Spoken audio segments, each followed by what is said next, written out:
you know, I do these meetings with Michelle once a week, and we're just ourselves. We just say what we want to say, and it's fine. Okay. So let me get back to three rewardable activities for student attendance. There's the weekly. Mm-hmm. Every student that comes 5 days a week, like, will get like a dollar core cash. Mm-hmm. I see that everybody that comes every month, like, so that's a calendar month, Mm-hmm. should qualify for some sort of award, whether that's more core cash, maybe it's a lottery for a specific prize, maybe it's you know, so many students out of that pool get a certain incentivized, and we can talk about what it is.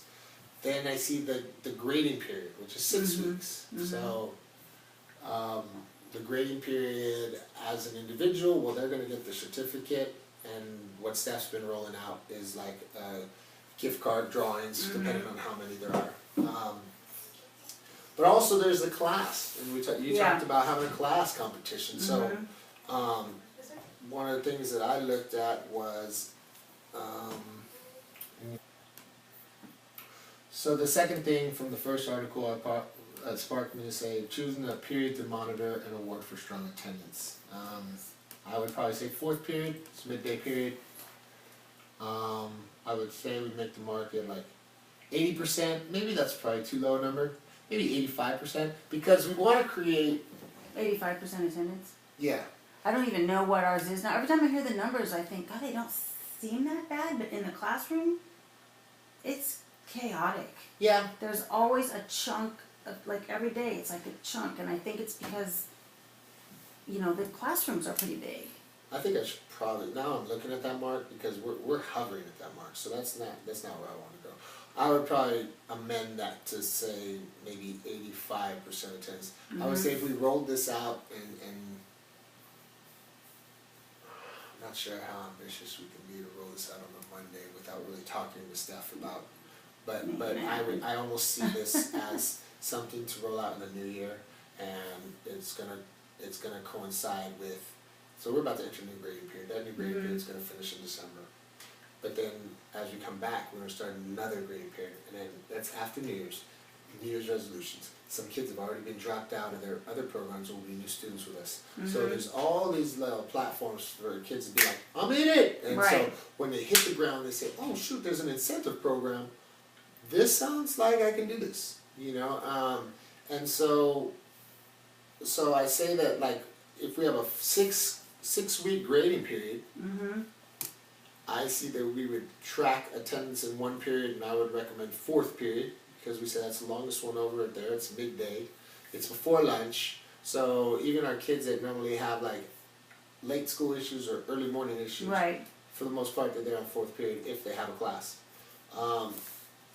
And then we would check their attendance every week, but then the competition would close out the week before. Maybe it's the Thursday before, to just make sure we can lock and load and be ready for that Monday, because we also have that next week is the finals week. You got preps and whatnot. I don't want to throw too much off of teachers. Like, hey, I got pizza, I'm a crazy kid now all of a sudden, right? But I would like to do a pizza party on Monday, because Monday's a lowly attended day. So there's the incentive that, hey guys, you've been doing so well, you're class 1, let's make sure you know that on Monday, so if we can compile this data on a Thursday, like, so class breaks out at 3:10, I expect the attendance clerk to give me those data like within like 20 minutes. Then I can look and then we can announce that class on Friday, because even if somebody didn't show up on Monday. Yeah, so that. Somebody's gonna be in class on Friday and somebody isn't, because Friday's another lowly attended day. But at least if they know, hey dude, our class 1, even though your knucklehead didn't come to school today, better be at school on Monday. Yeah, but that's one of the things we're trying to affect, so I think that's good. Yeah, so then the word's out, oh shoot, if I come on Monday, my class is got an award. And then, You know, and I know you're looking at positive incentives, but in doing the research that you sparked me on, I kind of started seeing the other side of it too. So, do you have that document up, right? Okay, so you see my, in the first article I have a couple bullet points. So choosing the period to monitor was my second one. I say we make the market 80%, now I say we choose it to at least 85. Increase as we get better. Close out the competition the Friday, the week before the last week of school. In a perfect world, we should have the pizza party the following Monday, but definitely by Tuesday. Then get a target list of lowly attended students and have their schedule reduced to 4 classes as a probationary measure to dismissal. Because they're not cutting it. So we haven't done something like that before? I don't believe we have. That's interesting. And then these students will be monitored by the attendance clerk and either the director of curriculum instruction or myself. And we would work hopefully with the educational navigators to get them on their case. They're like, oh, these are our kids that we've identified that need extra help. Right, so we scale them back a little bit, see how you do there, and then we can progress you. And it's all about credits, right? So you're not going to get as many credits, but guess what? You still get to be here. Yeah, and so we're concerned. I know that Steph talked to me about something they did at Broadway. That I forget the term, but it basically says if I've gone through a certain grading period and I may have passed the course, but yet I only attended half the time, my credits reward is going to reflect that. Right. So I think that's kind of a measure like this to kind of help them say, and they're going to be like, no, but I can do it. I'm like, no, but you haven't. So until you show us you're going to do it, this is how it's going to be. And if you continue, then we'll just exit you. But you also understand that this is a progressive deal to see whether you A, want to really lock in, or B, you're just not ready. And that's the thing with our students is in their mind they're all ready.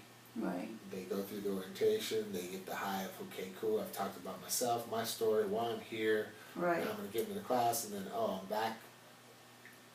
You know, the term is, it's like riding a bike.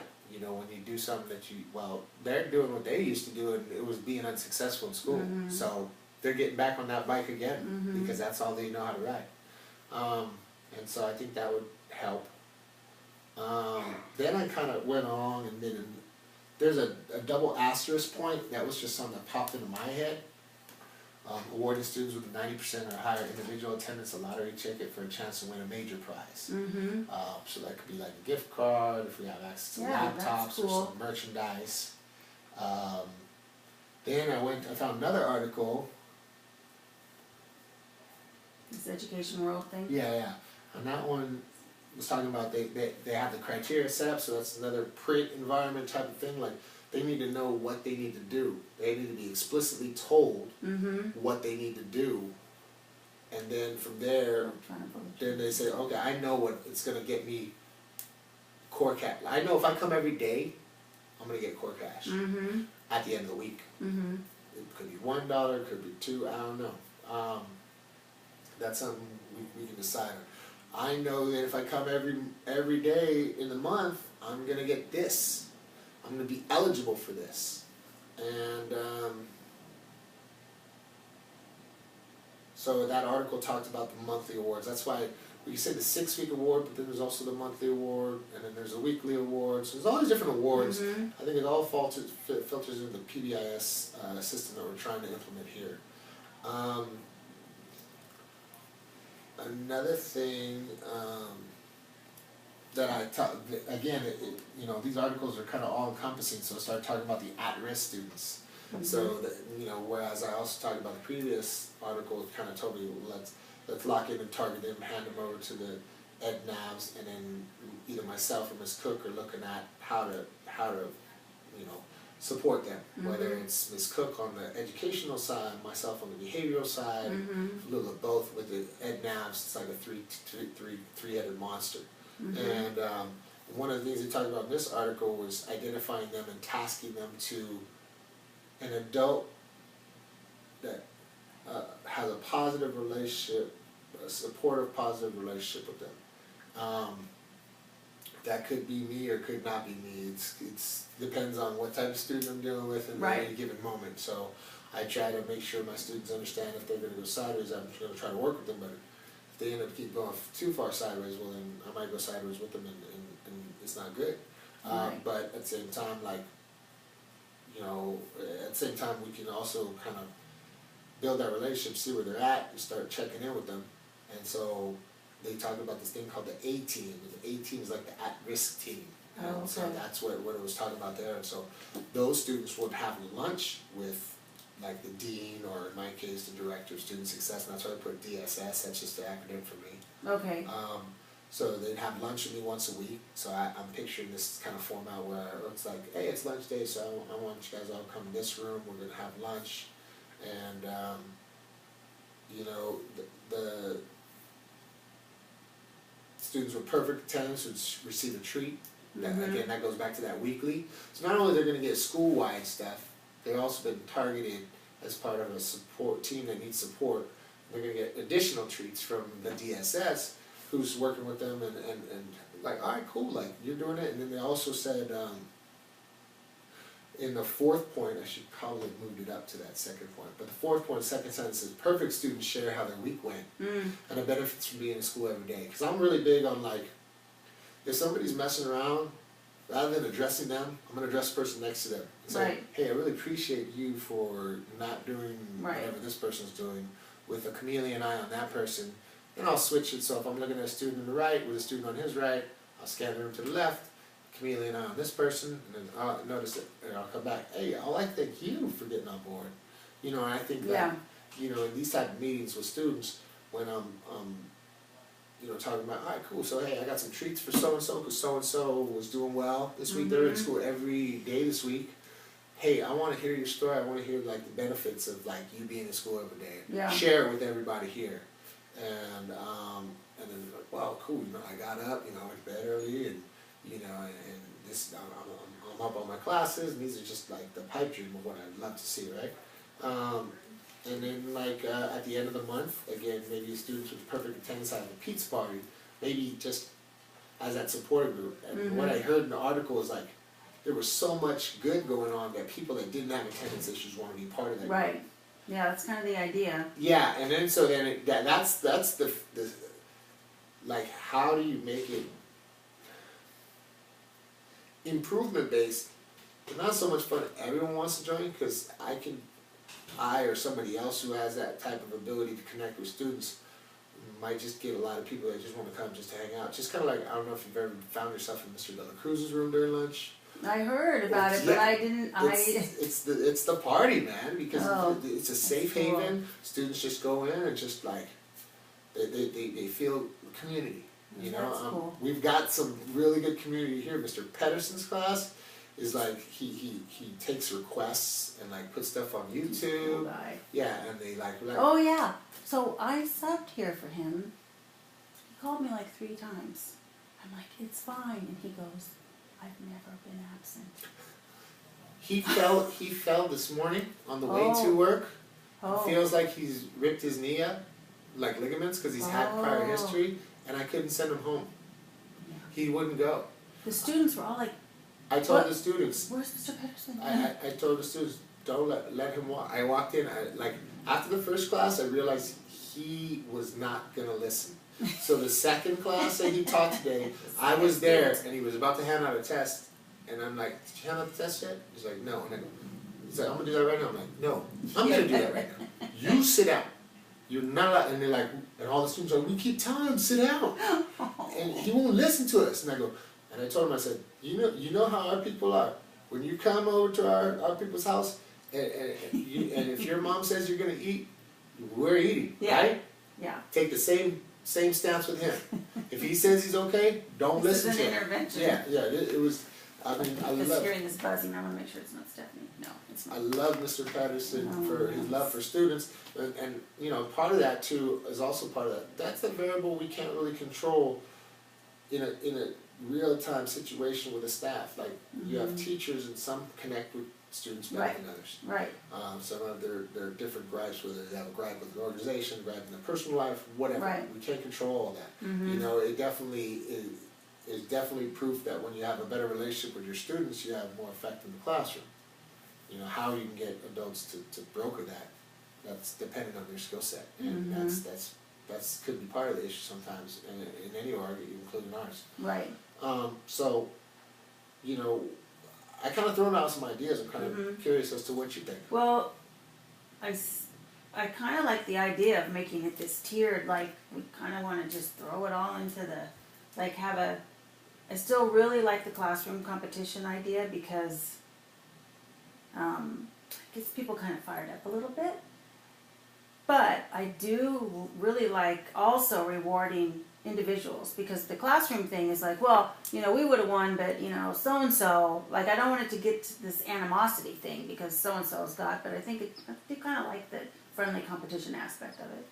But I like the idea of rewarding students for what they're already supposed to be doing, but they're actually doing it and showing up all the time. But then also the ones who do have an issue and putting them on like a little bit of a plan. Like if you could, right now your attendance is you know 60%. You know, we'd like to see you get to 80. You know, by the end of the grading period. And if you can do that, you know, this is the reward or whatever. You know what I just thought of right now? What do you think of this? I don't know. It's just a thought, but. Because one of the things when you're talking, I'm also thinking of the way our organization operates with regards to dropping students, monitoring them. Some students are in there a long time before they get dropped. That affects the class. That, you know, and so then what happens if I have a student who never comes, doesn't get dropped because of whatever the administration says, we want to hold on to this kid, whatever, it still punishes the class. But looking at an individual thing, what about if we made it a class competition based on individual production? What I mean is, if let's say we have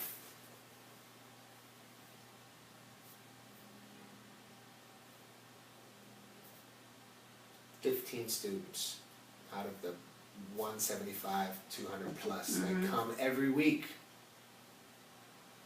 they are credited to their fourth period teacher as a point for that class. So the key is to increase how many students are coming at a certain percentage, but not penalizing them for students who aren't coming. Right. That's kind of what I was thinking of by trying to fold in the individual thing too. Like everybody's part of the individual thing. Like we're doing both. We're doing an individual thing, and I don't know, maybe it's too ambitious, but we're doing an individual thing. So